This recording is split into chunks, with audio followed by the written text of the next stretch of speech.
Um bom estudo aqui nesta noite. Boa noite, professor. Boa noite. Aqui estão seus alunos. Boa noite para todos vocês. Boa noite para você que está em casa. É muito bom estar aqui nesse domingo, chuvoso, frio, gostoso. A Aline já está pensando em chegar em casa e dormir, só pensa em dormir, certo?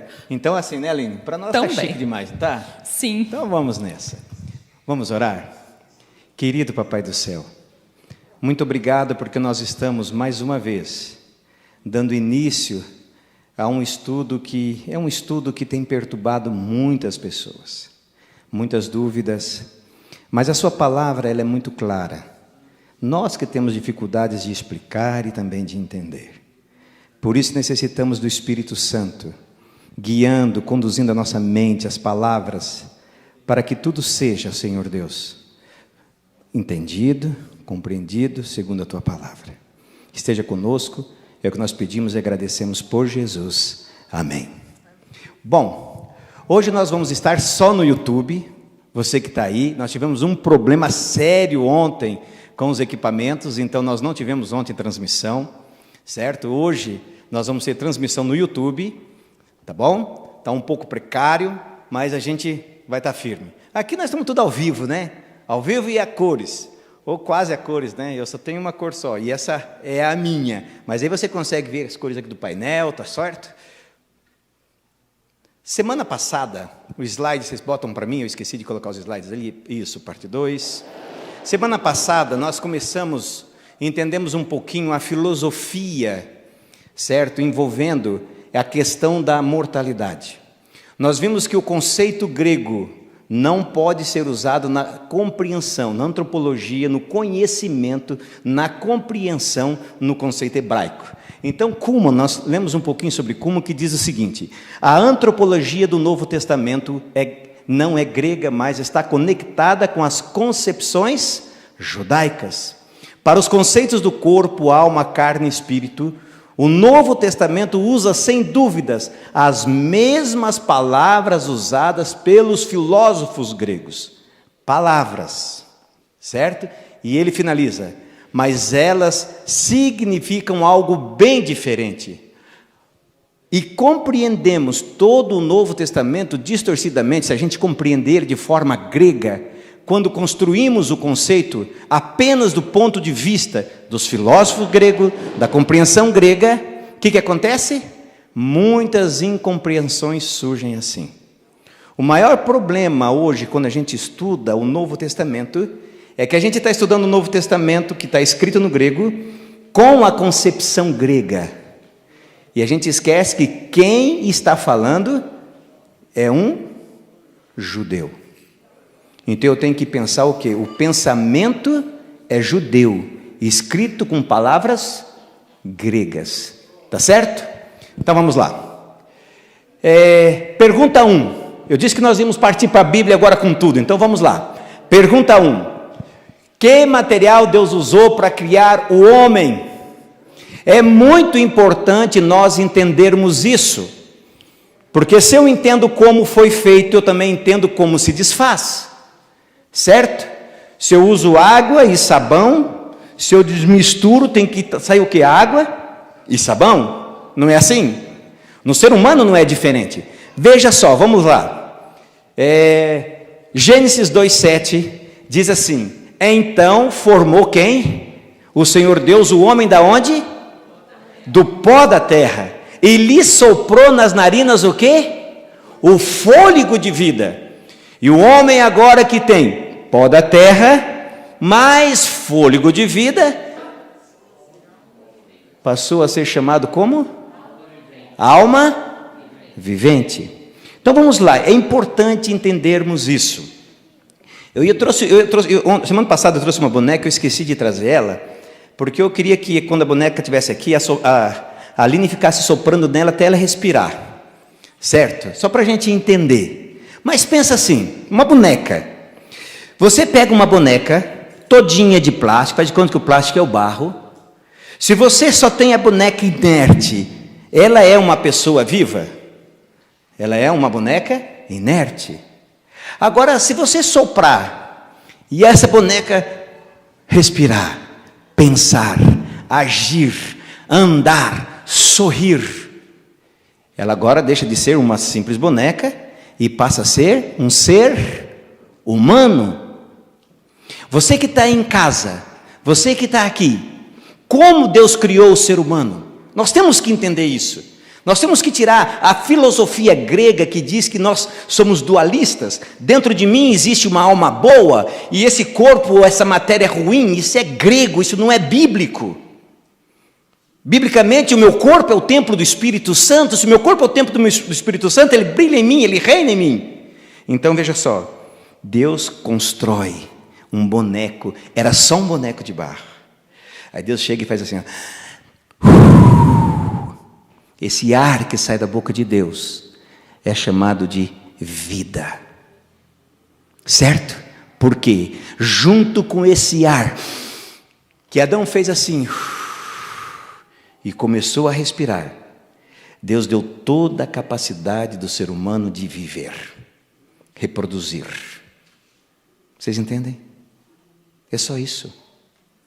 Não existe nada de uma alma que vem aqui, traz e bota dentro do homem. Aí o homem agora tem uma alma dentro dele e tem um corpo de barro. Não, isso não é bíblico. Biblicamente falando é barro e fôlego de vida. Tá certo? Vamos mais um. Resposta. Do pó da terra, soprou em seu nariz o fôlego de vida. O boneco de barro passou a ter vida. Portanto, o pó da terra mais fôlego de vida é o quê? Alma vivente. Você não tem uma alma. Aline, corre aqui, corre aqui. Aline não tem alma. E se tivesse, era uma alma penada, mas tudo bem. Aline, brincadeira. Aline não tem alma. Aline, segundo a Bíblia, é uma alma. Porque ela tem o barro e tem o fôlego de vida. E já vocês vão entender isso na Bíblia. Muito obrigado, Aline. Tá? Vamos lá. Outra coisa que eu queria explicar para você. Veja essa imagem, você em casa e você que está aqui. Imagina Deus, na pessoa de Jesus, cremos que é Jesus o Criador, porque João diz assim. Ele vai lá, pega o barro, um pouquinho de água, começa a misturar. Começou a fazer tudo bonito. Eu tenho um amigo meu que diz que a única coisa bonita que eu tenho é a curva do rim. Tudo bem. Então ele pega a curva do rim do Jefferson e faz bem feitinha. De vocês não, a minha é perfeita. Entende? Toca. E eu quero que vocês entendam uma coisa, por que a criação, ela tem muito sentido. A revista é interessante, em 2016, ela deu isso aqui, ó, que está escrito aqui, ó, o poder do toque.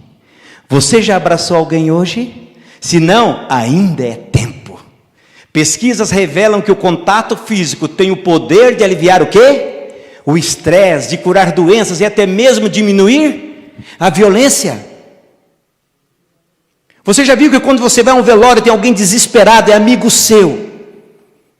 Você pode falar 1001 palavras para a pessoa, ela vai se sentir um pouco confortável. Mas quando você chega, só dá o teu ombro, abraça, não fala nada. A pessoa se sente amada, confortada, realizada. Sabe aquele filho, esposo, esposa, amigo, que às vezes está sem, você só chega e fala nada, só bota a mão no ombro. Esse para mim é o sinal mais claro, que a mão poderosa de Deus teceu todos os órgãos de Adão. Adão é um homem sensitivo de toque. Eu sou uma pessoa de toque, porque o toque poderoso da mão de Deus me criou. E Deus deixou esse sinal em mim. Vocês entendem? Eu não vim de uma ameba, eu vim de um Criador. Gênesis 2,7, formou o Senhor Deus o homem do pó da terra. A última frase, o homem foi feito então, alma vivente. O que isso quer dizer? No hebraico, nefesh. Nefesh simplesmente significa uma pessoa, um ser humano. Nefesh shaya quer dizer o seguinte, uma alma que respira, algo que tem fôlego. Não tem nada a ver com uma almazinha que tem que sair, não. O ser humano, a alma vivente, ele passou a ser alma vivente, nefesh, porque ele respira, porque ele se locomove, ele pensa, ele sente. Entende? Tudo isso ele faz. Depois que Deus faz o quê? Sopra. Então nossa resposta nós já demos, mas só para afirmar: pó da terra, mais sopro da vida, é igual ao quê? Alma vivente. E alma vivente é o quê? Já nós vamos ver. E é por isso que o salmista grita assim: que é o homem mortal, para que te lembre dele, o filho do homem, para que os visite. Porque o homem é um saco de pó, não vale nada. Quando morre, apodrece, fede com 2, 3 dias. Mas mesmo assim, esse saco de pó, quando ele se une com Deus, passa a ser a coisa mais valiosa do mundo. Vocês entendem? Você vale muito, mas não é porque você é importante, é porque Deus te torna importante. Certo? A segunda pergunta é: como a Bíblia se refere à alma? Vamos entender o que a Bíblia se refere à alma? Quando a Bíblia fala de alma, o que a Bíblia está falando? Não vamos esquecer o pensamento grego. O pensamento grego diz que a alma é o fantasminha legal que sai. Aí esse pensamento grego já entrou na igreja. As igrejas costumam dizer que a alma é imortal, não morre, mas a Bíblia não diz isso. A Bíblia diz que a alma vivente é um ser humano que respira, que anda, que olha, que sorri, que ama e às vezes também odeia. Esse é uma alma vivente, certo? Como a Bíblia chama a alma? Eu quero chamar a atenção de vocês como a Bíblia se relaciona à alma. No livro de Ezequiel, capítulo 18, verso 4, diz assim: eis que todas as almas são minhas, todas. A alma do Pai, a alma do Filho também é minha. E ele continua: a alma que pecar, essa morrerá. Então já mostra que a alma morre. Esse conceito de que alma, quando desencarna ali que eles falam, né? Desencarna, vai para o limbo, vai para o inferno. Inferno não existe, mas tudo bem. Vai para o inferno, vai para o céu. Isso não é um conceito bíblico. Conceito bíblico é: morreu, morreu, a alma morre. Se a alma morre, morreu. Não tem essa história de ficar por aí, não. Lembra que eu falei para vocês que esse conceito é grego. O conceito grego diz que a alma não morre nunca. Então o que a religião cristã fez? Trouxe o conceito grego, aí complicou a vida, aí teve que criar o inferno, porque o castigo não era para o corpo, era para a alma. Então a alma vai queimar eternamente, ou vai para o céu, fica eternamente. Se complicaram todo, porque o conceito não é bíblico. E eu falei para vocês, o conceito de imortalidade da alma não é uma doutrina certa em todas as religiões, não. Os teólogos das religiões vêem muitas implicações contra esse conceito. Agora o conceito bíblico é fácil. Morreu, acabou. Vocês estão entendendo? Vamos lá, como Deus vê a alma. Olha só que interessante agora esse texto. E os filhos de José lhe nasceram no Egito. Eram quantos? 2. Agora escuta o restinho. Todas as pessoas na casa de Jacó que vieram para o Egito foram quanto? 70. Todas as pessoas. Agora olha esse próximo versículo. Como é que ele vai tratar essas 70 pessoas? Olha lá. Com 70 o quê? Almas. O que aconteceu? Teus pais desceram ao Egito. No outro texto, quem que desceu ao Egito? Jacó, com um grupo de 70 pessoas. Aqui chama Jacó e as 70 pessoas do quê? De alma. Na Bíblia é isso. Por isso que quando a gente vai falar de um batismo, a gente parou com isso, mas a gente tinha um hábito de dizer assim, ó: hoje 10 almas entregaram a vida para Jesus. Aí o cara falou: você sabe que tem fantasma lá na igreja, lá entregando a vida? Não, porque para nós adventistas e para a Bíblia, a alma é uma pessoa viva, mais nada. O que sair daí é convenções humanas, tá bom? Está ali, ó, Jacó encontrando José, e lá 70 pessoas, que na Bíblia também é conhecida como 70 almas. Você em casa, está entendendo? Manda suas dúvidas. Aqui às vezes a gente vai um pouquinho mais rápido por causa do horário. Hoje nós nos atrasamos 10 minutos, porque não estava entrando, sob hipótese alguma, o link, certo? Manda as perguntas, tá bom? Nós vamos ter mais 2 programas, talvez um só para responder as perguntas. Vamos lá? Como a Bíblia se refere à alma? Vamos lá? Todas as almas são minhas. Por quê? Vai lá, continua. Portanto, alma significa o quê? Pessoas vivas, é isso que a Bíblia diz. Saiu disso, não é bíblico. Saiu disso, não é bíblico. Aí você pergunta, mas Jefferson, eu creio nisso, eu aprendi com a minha igreja. E agora, Jefferson? Essa é a beleza da doutrina. O apóstolo Pedro, quando fala sobre o aprendizado, ele diz que o aprendizado é como se fosse uma lâmpada. Aquela lâmpada que tem um controle na mão, onde você começa a dar claridade. Ela começa pequenininha, você vai aprendendo, vai aprendendo, vai aprendendo, vai se tornando cada vez mais claro, até se tornar um dia perfeito. Graças a Deus que hoje nós estamos aprendendo isso, certo? Olha que engraçado, olha aqui, ó, interessante. E disse Deus, produzam as águas abundantes répteis do quê? De alma vivente. Isso é o 4º dia da criação. E voem as aves sobre a face da expansão dos céus. E Deus criou as grandes baleias e todos os répteis de alma. A mesma palavra usada para ser humano é usada para animais. Vocês estão entendendo? A mesma palavra usada para ser humano é usada para animais, alma vivente, porque na Bíblia todo ser que respira é uma alma vivente, não tem outra coisa. E termina assim, e Deus os abençoou dizendo, frutificai e multiplicai e enchei as águas dos mares. A mesma coisa que foi dito para o homem também foi dito para os animais. Por isso que Salomão, ele diz assim, está lá, se vocês quiserem saber, está lá em Eclesiastes 3, 19 e 20, eu vou voltar para a gente ler desde o início, diz assim, porque o que sucede aos filhos dos homens, isso mesmo também sucede aos animais, eles sucedem a mesma coisa, como morre um, assim também morre o outro, e todos têm o quê? O mesmo, porque quem que deu o fôlego para o animal? Foi Deus.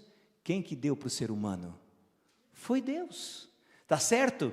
E a vantagem dos homens sobre os animais não é nenhuma, porque todos são vaidade. E ele continua, olha essa frase é poderosa. Todos vão para um lugar, todos foram feitos do quê? De pó, e todos voltarão ao pó, tanto o homem como os animais. Essa história de fantasminha legal que sai não é bíblico. Isso é invenção humana. Filosofia grega, dualismo entrando dentro da religião. Mais um texto.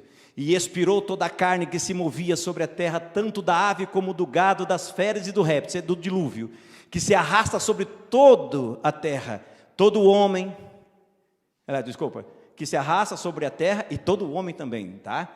É que botaram um troço aqui na minha frente que me atrapalha pra caramba, com esse negócio de ferro aqui, ó. Tudo que tinha fôlego do espírito de vida em suas narinas, tudo que havia em terra seca, morreu. Morreu. Tudo que tinha fôlego, morreu.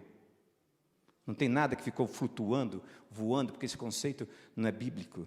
E Jesus, repito a frase de Jesus, e não temais os que matam o corpo, e não podem matar a alma. Temei antes aqueles que podem fazer perecer no inferno a alma e o corpo. Semana que vem nós vamos falar um pouquinho o que quer dizer o inferno, um conceito hebraico, não grego, Seol, morada dos mortos. É de lá que vem essa palavra inferno, morada dos mortos, sepultura, é isso. Só que como o conceito grego entrou, e eles trouxeram, eles tinham que criar nossa morada do morto, então vou botar inferno, porque eles vão ficar queimando o tempo inteiro. Isso na tradução se traduziu assim, é Seol, sepultura, morada dos mortos, tá bom? Pergunta 3, o que acontece com a alma quando morre? Vamos lá? Eu vou ter que ir aqui porque eu estou ficando cada dia mais cego, tem uma televisão, mas não enxergo não. No suor do rosto comerás o teu pão até que tornes a terra. Por quê? Pois dela foste formado, e termina, porque tu és o quê? Tu és pó, e ao pó tornarás. Você não é mais nada que pó. É isso. Você é pó, ao pó tornarás. Então o que acontece? Volta a ser pó. Pronto, acabou. Uma das partes já está resolvida. E a outra parte? E o pó volta à terra, como era. E o espírito, que é ruach, fôlego de vida. E o espírito volta para quem? Para Deus que o deu. Lembra quando Deus sopra no ser humano? Ele dá a capacidade de vida. Quando o ser humano morre, o pó volta para a terra, porque o homem foi criado assim. E o fôlego, a capacidade de vida, volta para Deus, que é o dono, Ele que deu. E quando acontece morte dos animais, é a mesma coisa. Lembra que o fim deles são iguais? Deus é dono da capacidade de vida. Só Deus que pode fazer isso. Mais nada, certo? Olha só mais um texto interessante, Eclesiastes. Porque os vivos sabem que hão de morrer, e os mortos não sabem de coisa alguma, nem tampouco terão eles recompensa, porque a sua memória jaz aonde? No esquecimento. Então o que acontece com o ser humano quando morre? A resposta está ali. Vamos responder? O corpo vai aonde? Pó, porque ele é pó. O espírito, o ar, fôlego de vida volta para quem? Para Deus, porque Deus que deu. E a memória? E a memória? Ele vai ficar lá pensando, oh, como está Joaquinha? Não, o que diz ali? A memória é entregue ao esquecimento. É ao contrário agora. Corpo volta ao pó. Fôlego de vida volta a Deus. O ser vivo, a alma vivente, deixa de existir. Vocês estão entendendo? No Novo Testamento, Jesus trata isso como sono. Está ali dormindo. Esquecimento. Porque quem dorme não sabe o que está acontecendo, só se for acordado. Mas está na memória de quem? De Deus. Por isso que a ressurreição é uma das coisas mais lindas da Bíblia. O que acontece com a pessoa quando morre? Agora nós vamos ver a D. A D de vocês aí, certo? Vamos ver os textos dela para a gente responder. Olha o que acontece. Eclesiastes 9:5.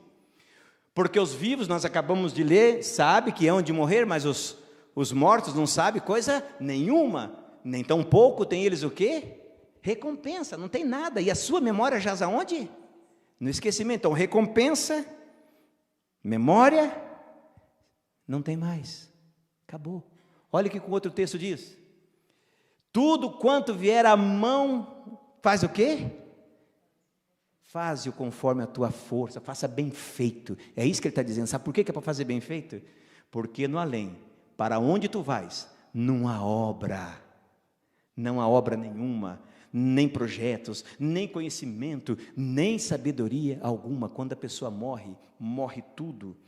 Eu quero ser o maior engenheiro do mundo, e o cara está lá, de repente bate um carro e morre. Acabou. O projeto dele aqui e futuro, porque morreu. A Bíblia diz que o esquecimento, memória. Sabe por que isso é bom a gente entender?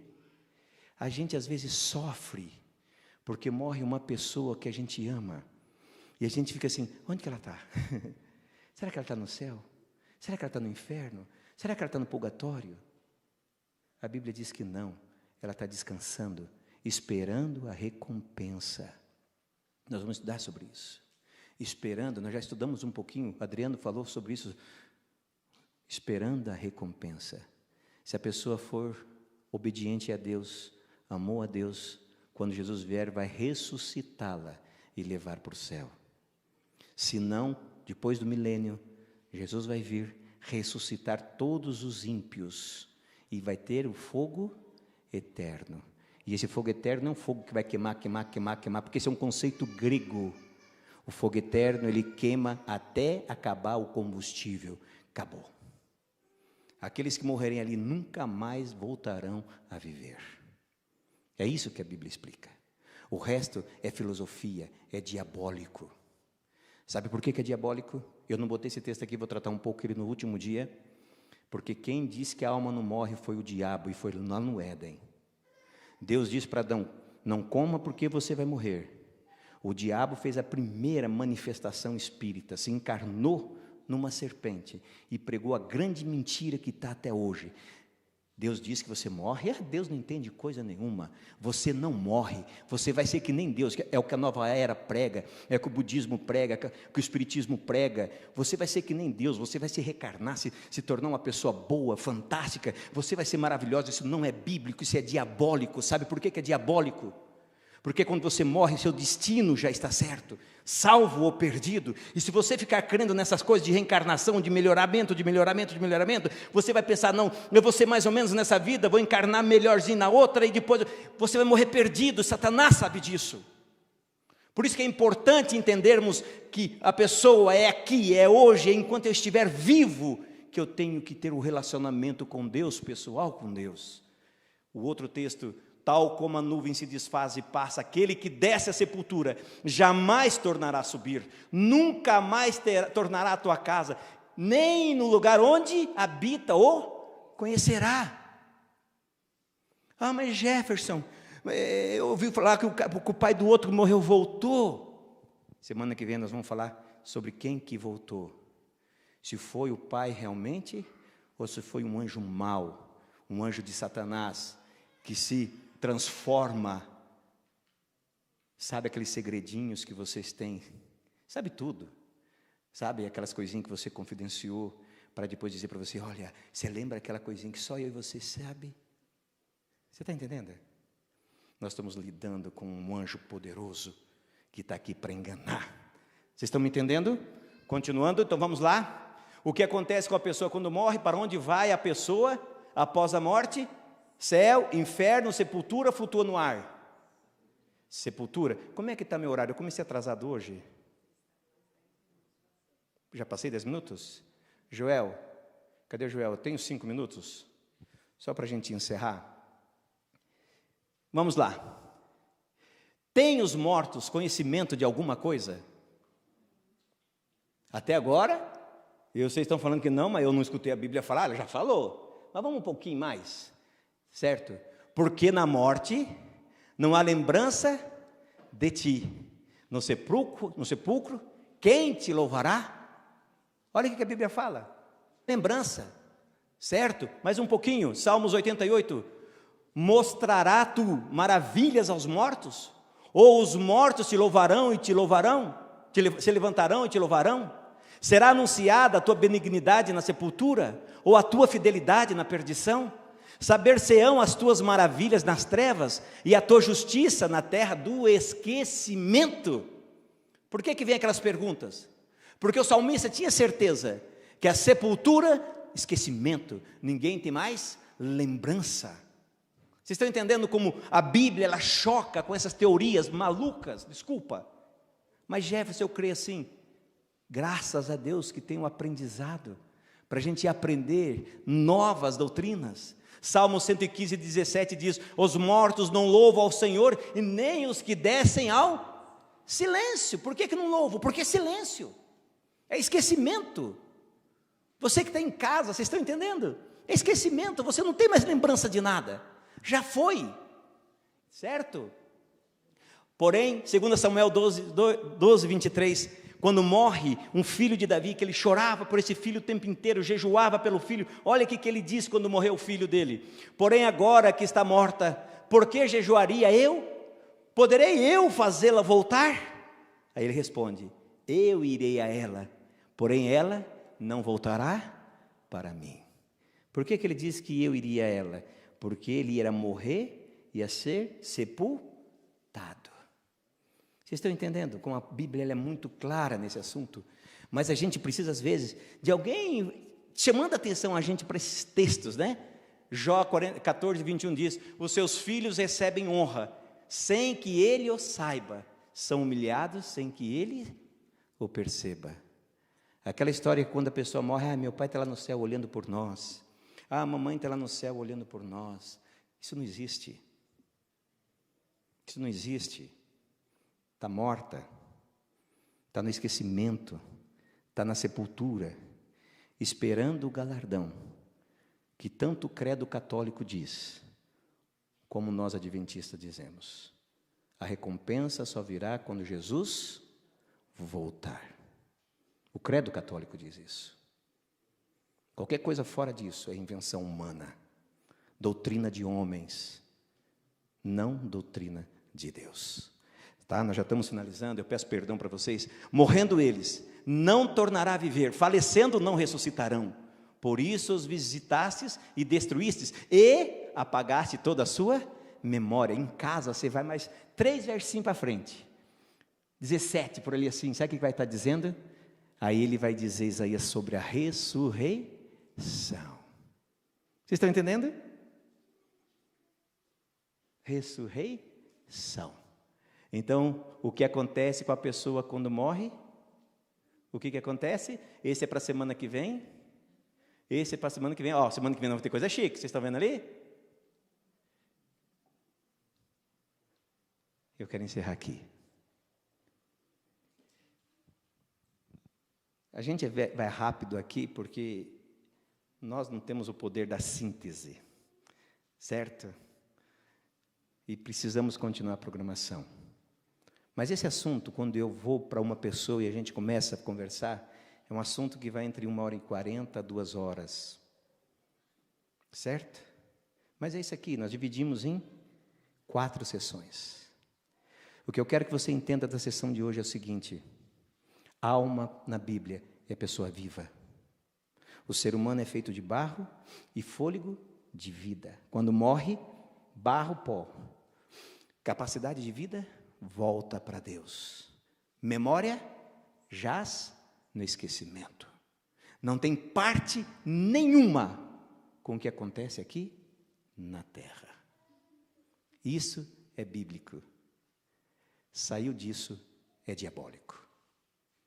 E não importa que pastor, que religião, não importa quem prega, saiu disso, não é bíblico. Porque quem diz que a alma ou o ser humano não morreria, não foi Deus. Foi Satanás. Que você em casa, que nós aqui, possamos olhar para a palavra de Deus e amá-la com todo o nosso coração. Ok? Então até semana que vem, se Deus quiser, nós vamos começar em ponto. Começamos atrasados hoje por causa do link. Tá? Vamos orar muito para que os equipamentos estejam tudo prontinhos na semana que vem, tá bom? Deus abençoe, é muito bom ter você aqui conosco. Um beijo para vocês todos aqui, que Deus abençoe vocês, tá? E vamos orar? Querido Papai do Céu, muito obrigado porque a Tua palavra é clara. Ela não deixa sombra nenhuma de dúvida. Ela diz que o ser humano morre. O ser humano é só eterno por causa de Ti. E só depois que Tu voltares e dar o galardão para aqueles que forem salvos, esses serão eternos. Que nós possamos, ó Deus, nos apoiar na Tua palavra, nos esvaziar de todos os conceitos que nós temos e deixar com que o Teu Santo Espírito nos ensine, que Ele firme a palavra em nosso coração. Abençoe cada amigo nosso que está em casa, cada amigo que está aqui, cada um que verá esse vídeo depois. Que o Senhor dê sabedoria, que essas palavras que às vezes nós falamos de forma rápida aqui por questão de tempo, que o Senhor faça com que cada uma delas fique gravada e se torne, ó Deus, palavras de vida e vida para a eternidade. Em nome de Jesus Cristo. Amém. Que Deus abençoe vocês.